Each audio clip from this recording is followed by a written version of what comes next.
ஃபைல்ல ஸ்ரீராம ஜெயம் எழுந்தது? நான் தான் மாமா. நாட்டுப்புறத்து நாயே, உன்னை யாரு ஸ்ரீராம ஜெயம் எழுத சொன்னது? பாட்டி தான் சொன்னாங்க. பாட்டி சொல்ல தட்டாம எழுதிட்டியா? ஏய் பாட்டி, கேள்வி வாங்க. ராசகோபாலு, ஏன்டா ஆபீஸ்ல இருந்து வந்துட்ட? ஏன் கத்துற? பாட்டியும் பேத்தியும் சேர்ந்து குடியை கெடுத்துட்டீங்களே, கத்தாம என்ன பண்றது? இப்ப என்ன நடந்துருச்சுன்னு இப்படி குதிக்கிற? நான் அன்னைக்கே சொன்னேன் படிச்சு பொண்ணா கட்டி வைன்னு. அத்தை பொண்ணு சொத்த பொண்ணு இந்த சடையை கட்டி வச்சிருக்க. இவ என்ன பண்ணிருக்கா தெரியுமா? என்னோட ஆபீஸ் ஃபைல்ல ஸ்ரீராம ஜெயம் எழுதிருக்கா. ப்ரமோஷன் எதிர்பார்த்து நிக்கிறேன், டிஸ்மிஸே ஆயிடும். டிஸ்மிஸா? ஆமா. அப்ப சம்பளம் கூட கிடைக்கும். டிஸ்மிஸ்க்கு சம்பளமா? பாட்டி, ஆபீஸ் ஃபைல்ல யாராவது ஸ்ரீராம ஜெயம் எழுதலாமா? அது பைலோ மயிலோ யாரு கண்டா?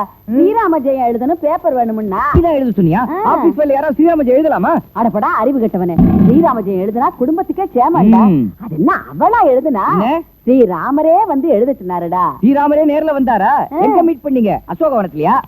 கடவுள் எல்லாம் பழிக்காத. ஸ்ரீராமரே கனவுல வந்து ஆபீஸ் ஃபைல்ல ஸ்ரீராம ஜெயம் எழுத சொன்னாரா? அப்படி சொல்லியிருந்தா அவர் ஸ்ரீராமரே இல்ல, ராவண. மூட்டையை கட்டுறி. பாட்டி, எதுக்கு அவ மூட்டை கட்டன? மூட்டையும் கட்டு. என்னடா சொல்ற? நடக்க போறத சொல்றேன். ஆபீஸ் போறேன்.